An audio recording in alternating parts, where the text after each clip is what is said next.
Welcome to the Side Hustle to Small Business podcast powered by Hiscox. I'm your host, Sanjay Parekh. Throughout my career, I've had side hustles, some of which have turned into real businesses. But first and foremost, I'm a serial technology entrepreneur. In the creator space, we hear plenty of advice on how to hustle harder and why you can sleep when you're dead. On this show, we ask new questions in hopes of getting new answers. Questions like, how can small businesses work smarter? How do you achieve balance between work and family? How can we redefine success in our businesses so that we don't burn out after year 3? Every week, I sit down with business founders at various stages of their side hustle to small business journey. These entrepreneurs are pushing the envelope while keeping their values. Keep listening for conversation, context, and camaraderie.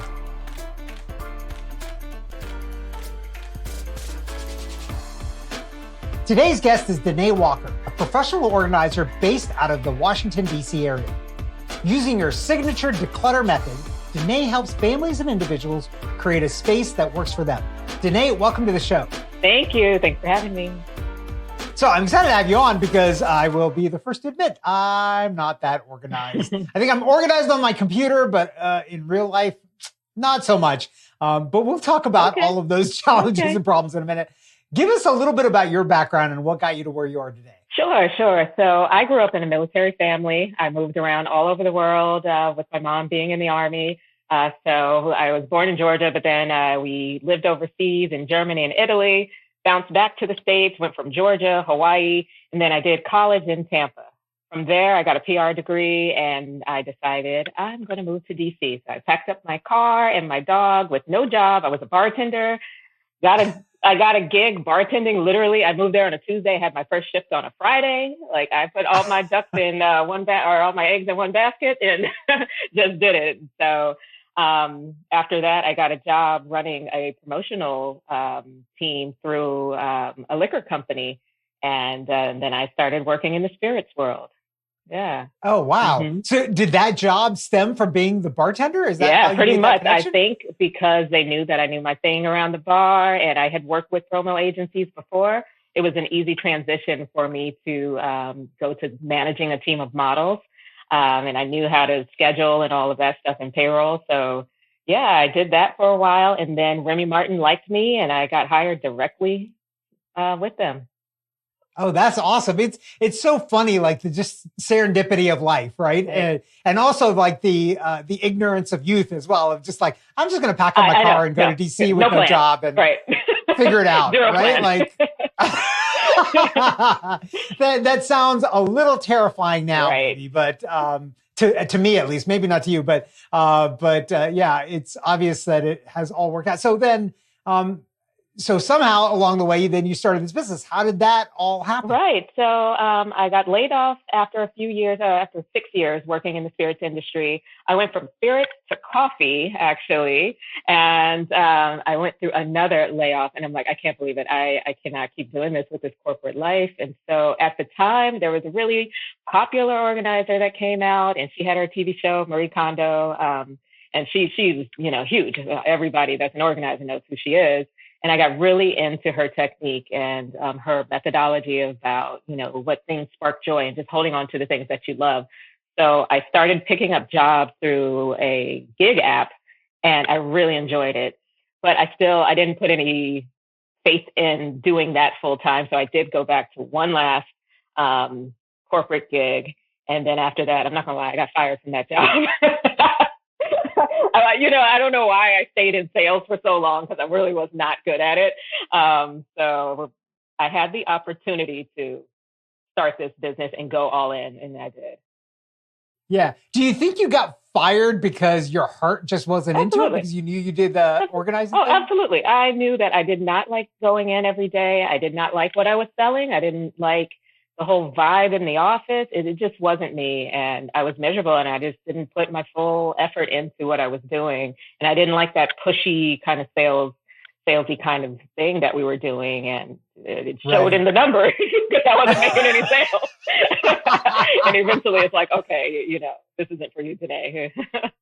Yeah. So after that, you didn't think again about trying to get a job? You were like, no, this is it. You know what? I did. I went through the job hunt, and I don't know if looking for a job nowadays, it's brutal. I mean, I think it's always been brutal, but it is really bad. And a lot of times you don't even talk to an actual person. You're recording your intro to the computer, And so after months of that, I knew I had the skills organizing, and I had already set up my business and was doing it, on the weekends. And so I'm like, I still have this where I can make a little money while I'm looking for a job.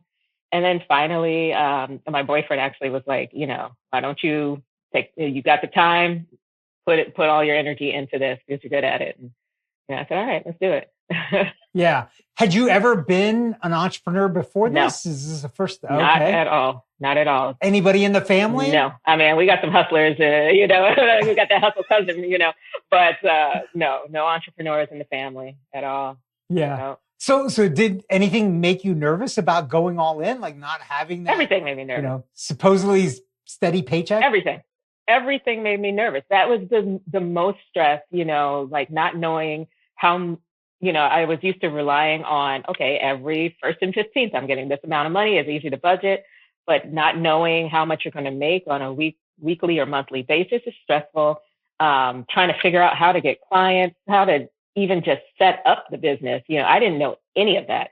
So I really just kind of went in blindly and was like, oh, okay, I will figure it out as I go, fake it till you make it kind of thing. And so far, so good.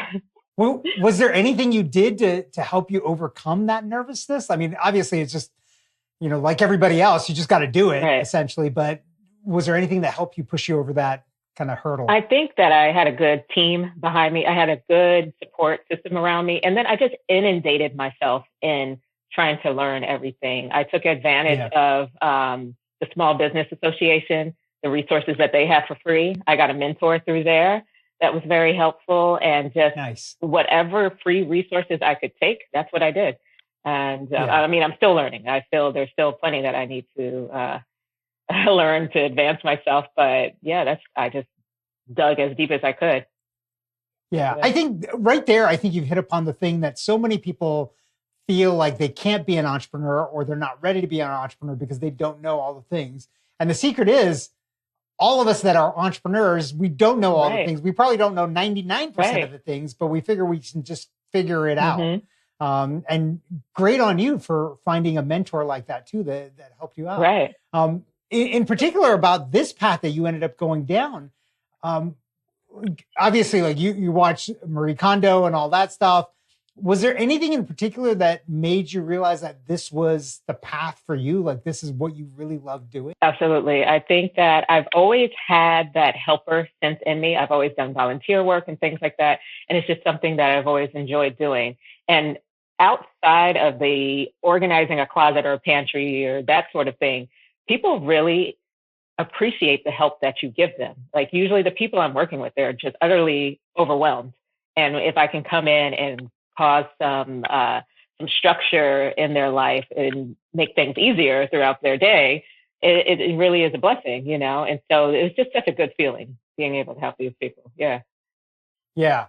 So let's talk about that. Talk about the client side of it. Obviously, you were well organized before, and so obviously organized for dealing with clients. But the challenge for most people is when they're starting a business like this, and you're leaping in from dealing with the spirits and coffee world and kind of marketing and PR essentially for that to a different market completely. Like you probably had no contacts. Yeah. How did you go about and find clients? How did you get them to know that you existed? How did you approach that for yourself? In the beginning, I used Nextdoor.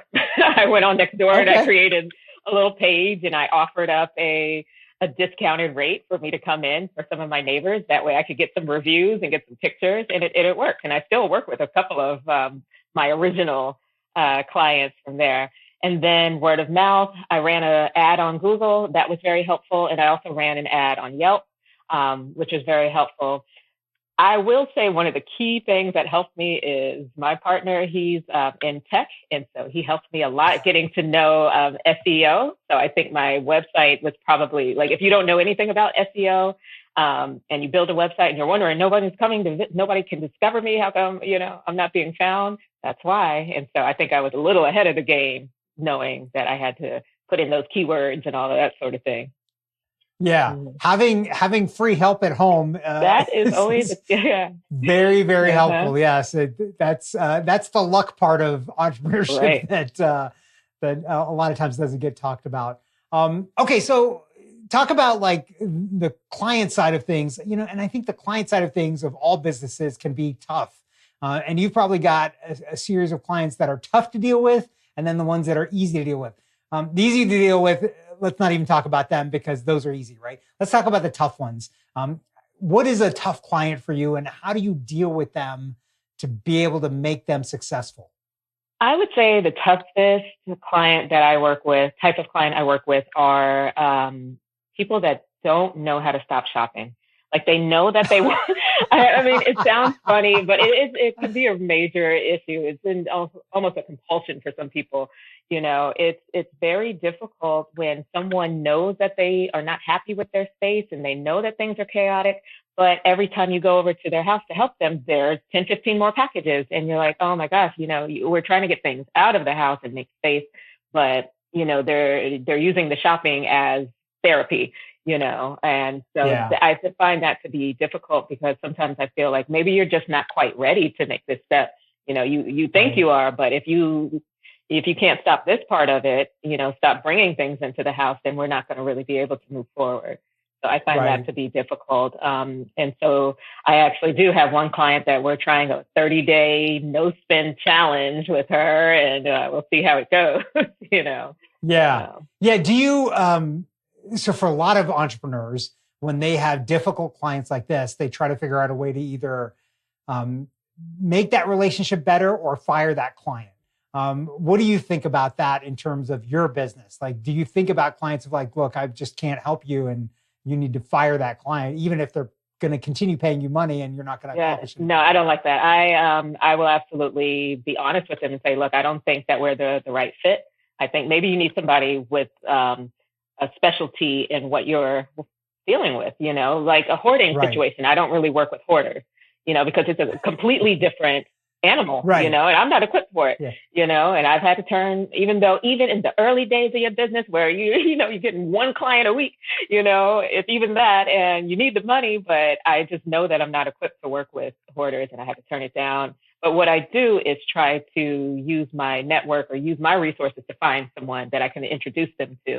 So I'm not just leaving right. them high and dry. Yeah. Yeah. So that's a really interesting point you make there. So for most entrepreneurs, especially in the early days, right, you will take any business, any deal that comes because you got to pay the bills, right? And a lot of times it ends up diverging you from what the goal is, or where your goal is in the business. Was there something that really made you realize that that was the right thing to do for you? Like, did you take on some clients that Oh, you yeah. just afterwards realized like that was a Absolutely. mistake? Yeah, I've taken on clients and I'm going over there several times and not moving the needle at all. And I'm a results person. I want to see what I've done. I want to be able to have the big reveal with you and show you like, oh, check out your closet, check out. But if after every session nothing's happening, you have to be realistic and say, look, this is not working. What we're doing is not working. We can try different ways, different methods. If that doesn't work, we got to maybe cut ties and find you somebody else. And it hurts. And it hurts also in the fact of like you kind of have that feeling like, dang, I'm a failure there. I came in here to get a job done and I didn't, you know. And but I guess you can't look at it that way. You just have to know like where your strengths are and where you're going to be most useful. Yeah. Yeah.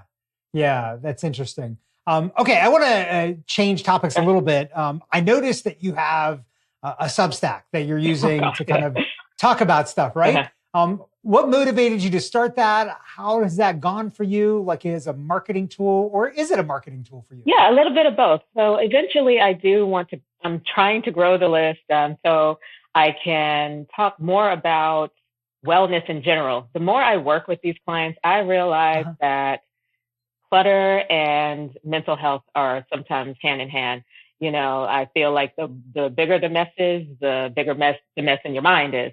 Yeah. So I wanted to provide um, some other source of interest and some other resources for my clients and other people out there um, about just general well-being around the home and around work and yourself. So yeah, and I also Yeah. want to use it to advertise the declutter method that I just came up with recently, and I'm just kind of the early phases of launching. And then also maybe eventually I'll start, selling some merchandise of my own. Yeah. So why did you decide to go with Substack versus anything else? Like what was that decision process for you? And then how do you think about the content that you push on there? And like what the audience wants? Like, how are you thinking through that? Yeah, look, I'm not a writer. I'll be honest. I do the best that I can. In my newsletter, I share articles that I enjoy. I do share some of my own, the ones that are about organizing, but as far as wellness and productivity, I share other ones that I found interesting that I think I'm looking for people that would have maybe similar interest to me in wellness and productivity. Um, I chose Substack because I do like that you can also share other Substacks. And so if someone on Substack likes what I have to say and they want to share it with their audience, it's very easy to do, and vice versa. So I did try another one briefly, and I didn't really like the setup. I feel like Substack is very easy to use, and it's kind of social media style. And I just feel like the people that are on Substack, some of them, they're not there to grow. They just want to have their voice heard. I love it. Right. Yeah. Right. Interesting. Okay, let's change a little bit and talk about kind of organizing clutter and all that as it relates to entrepreneurs. That's our audience. That's the people listening to this podcast they're side hustlers and small business owners. What advice, like, as you know, running your own small business, there's a lot of things to do. It's very busy, and it can very easily things start getting cluttered and unorganized because you're just running from fire to fire, right? So how do you think about that for yourself? And what advice would you give other small business owners and side hustlers in terms of how to make sure that they stay kind of organized and on task and not overwhelmed by all of the stuff that keeps happening? I really feel like you shouldn't just wing it. I think you have to plan. I think you have to figure out where you're headed, where you want to head, think about your goal, and then work backwards from there and then plan it out. Like, for instance, every Sunday night, I think about the week ahead. And what I do is think about the big things that I want to do, look at my calendar, and I schedule in everything, and then I build around my schedule, and so I can easily see where I have space.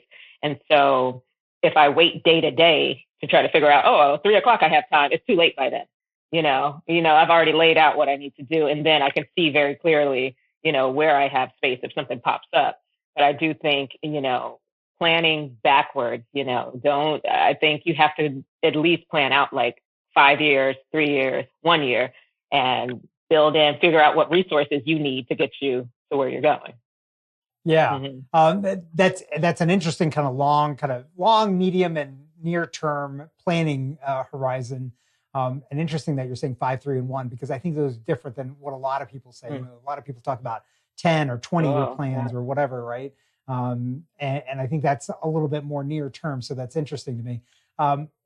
What about for your own business? Like, what do you see then as a 5, 3, and 1 year plan for yourself? Yeah. So for me, first, professional organizing is very physical. And I have to be realistic that I cannot physically be in these houses, climbing and crawling and ducking and, doing all of this forever. So my goal is to do more public speaking and do more seminars and be more of a coach one-on-one or for organizations. So that's where I'm headed for. This is why I was really excited to come on here and talk to you today. But before I get there, I need to really feel like I am the voice. I am the expert and a trusted voice in this field. So for me to get there, I need to work with different types of clients. I need to be in homes and see all the different situations and know how to resolve different issues.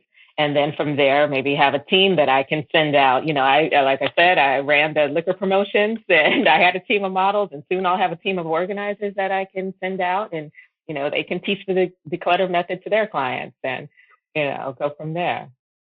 Yeah. Has doing this work changed the way that you view your own space? Like the things that you do at home? Absolutely.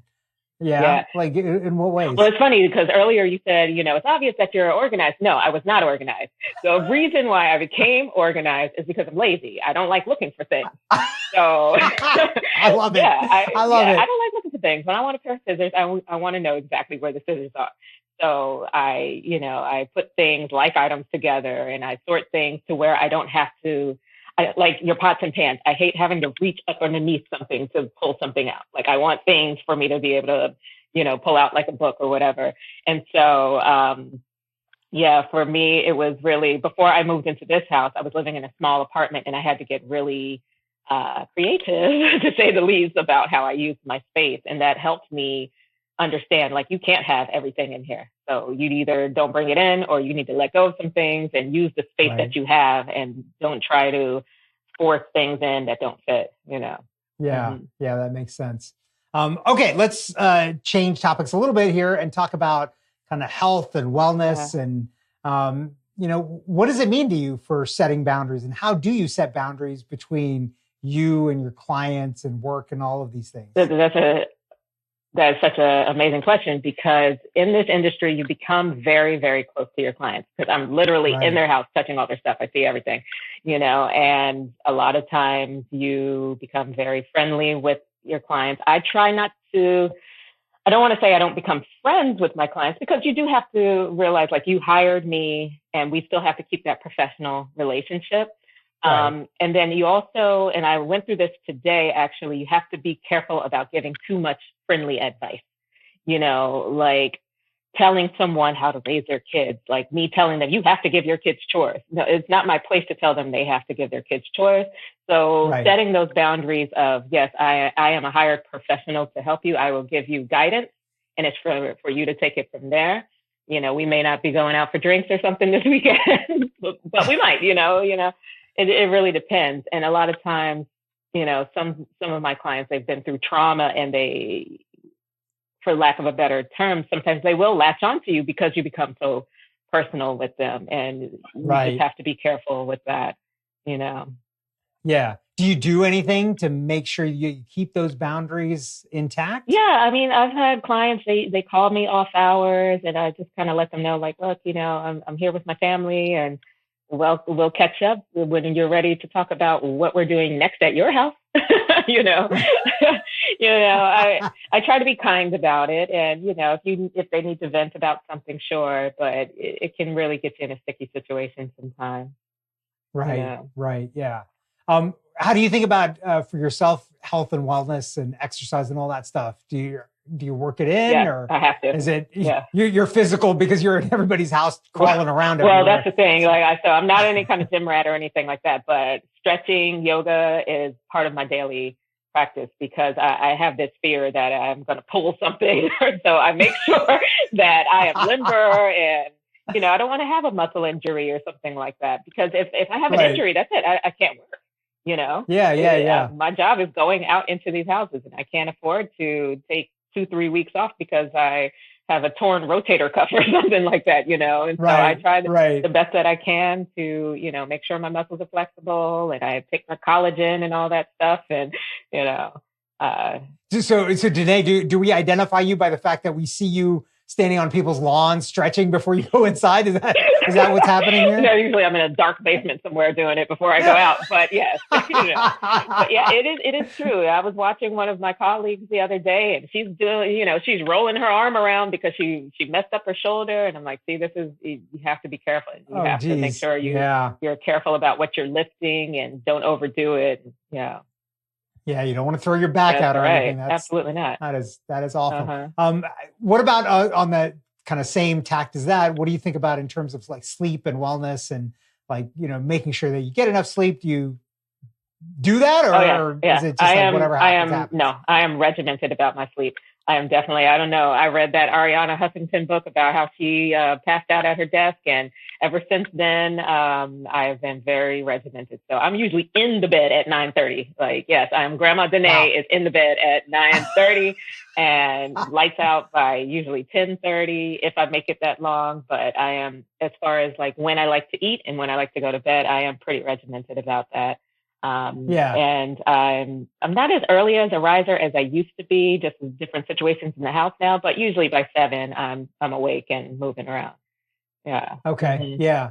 Well, you actually bring up an interesting question there. You're talking about regimented about eating. but a lot of times you're probably working in these people's homes. And how do you Tough. work that in, It's right? tough. Like you're going to sit down at their breakfast table and be like, okay, I'm No, I'm I having know. lunch So now. I definitely kind of carbo load before I go out. I eat a pretty hearty breakfast, with protein and all of that. And then I bring usually some kind of granola bar or something like that I can eat. I usually don't take a lunch break, but I grab something to where I'm not, getting lightheaded. And then, yeah, I'm starving Right. by the time I leave. So yes, this definitely, it has really messed up my timing of when I eat, Interesting. when I was in sales, I was always in the field and I could eat whenever I wanted to. So now, yeah, it's really kind of messed it Right. up. But at the very least, I always have breakfast and I try to eat dinner by between 7 and 7:30. Lunch kind of floats around, but at least I'll try to have a healthy snack to hold me over until I can eat. Yeah. Yeah. Yeah. Okay. Let's move on to how you keep things kind of implemented for yourself. Is there like anything, technology or apps or systems that you've implemented that you'd recommend to other Absolutely. small business owners? Absolutely. Because I am a team of one right now. And so I need things to be simple for me. And I try to automate as much as I can. So, for instance, like my calendar booking system, I'm using cal.com. It's kind of similar to Calendly, where the client can go in, see my availability, and just book me versus the back and forth on the calls. I recently started using this app called Twos. It's a kind of a brain dumping app. I put all my to-do list. I'm a list person. Sanjay, let me tell you, I'm a list person. I have a list for everything. I have a list for what movies I want to watch, what the books I want to read, everything. And so this. Why am I not surprised by this at all? I know, right? Exactly. So I keep all my list, all the things I want to do go on that list, and my reminders, my calendar, all that goes into Twos. I also use Square for my CRM and my payment system. And I'm kind of old school. I use OneNote. I love OneNote for all of my, just the different ideas that I have or things that I'm working with to keep all my notes categorized and organized. Yeah. Mm-hmm. Love it. Love it. Okay. Last couple of questions for you here. Okay. Thinking about now, you've been doing this for a few years. If you could go back in time and do something differently, what is that and why? I think I would have asked for more help earlier. I was really one of those, like, I'll figure it out. I'll figure it out. I'll figure it out. And I did at some point, but I think I would have progressed quicker had I asked for help sooner. I was doing all the reading and watching the YouTubes and things like that, but there's nothing like having a mentor or having a coach or something of someone that have been through it before to help you out. So, yeah. Well, what do you think it was that held you back from asking for help earlier? I think that I thought it was going to cost more than it did. I thought I can't afford it. I don't have any money to do this. So yeah. Right. And you went out and you found free mentors, exactly. right? Like Once it didn't cost you anything. Right.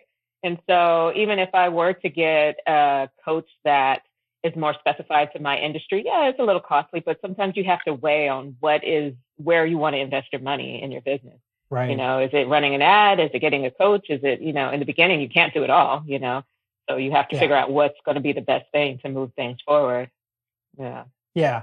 I mean, I think to that point, there are a lot of entrepreneurs that have been through it and are willing to give advice for free to other entrepreneurs just because they want to see other people succeed. Right. I mean, I know I do that. Like I talk to other founders all the time and I try to help them out because it's like, why should your path not be easier than my path? Right. Like, let's see what you can do if you get a little bit of extra help along. Right. So that's great advice. Okay. Last question for you. What would you tell somebody that's trying to do what you did, trying to take their side hustle and turn it into a full-time business? And also maybe the side question is, do a side hustle while they're running a full-time job at the same time. Obviously your answer, I think, would be, don't do that because you're going to get fired from the job, but maybe you have a different answer. Well, yeah, I would say, try it, don't be afraid. Sometimes, like I always love to say, sometimes you got to fake it till you make it and learn as you go. But also you do have to be realistic about your finances. Make sure you are able to take that leap and do it as a side hustle until you can afford to fully step away from your job, because there's no more stress than not knowing where your money is coming from and draining your savings account because you have to pay the bills, and so just make sure you have your finances lined up and you're able to do it, and ask for help early. You never know who's out there in your network that can help you out. Yeah. Great advice. Danae, this has been fantastic. Where can our listeners find and connect with you online? Sure. So I have a website. It's declutterbydanae.com, and that's DCLUTTER by DNAI. And so also Instagram at Declutter by Danae, TikTok at Declutter by Danae. So same thing all across the board. And then I have the Substack. It's called Faith and Mind Matters. So yeah. Awesome. Thanks so much for being on. Thank you for having me.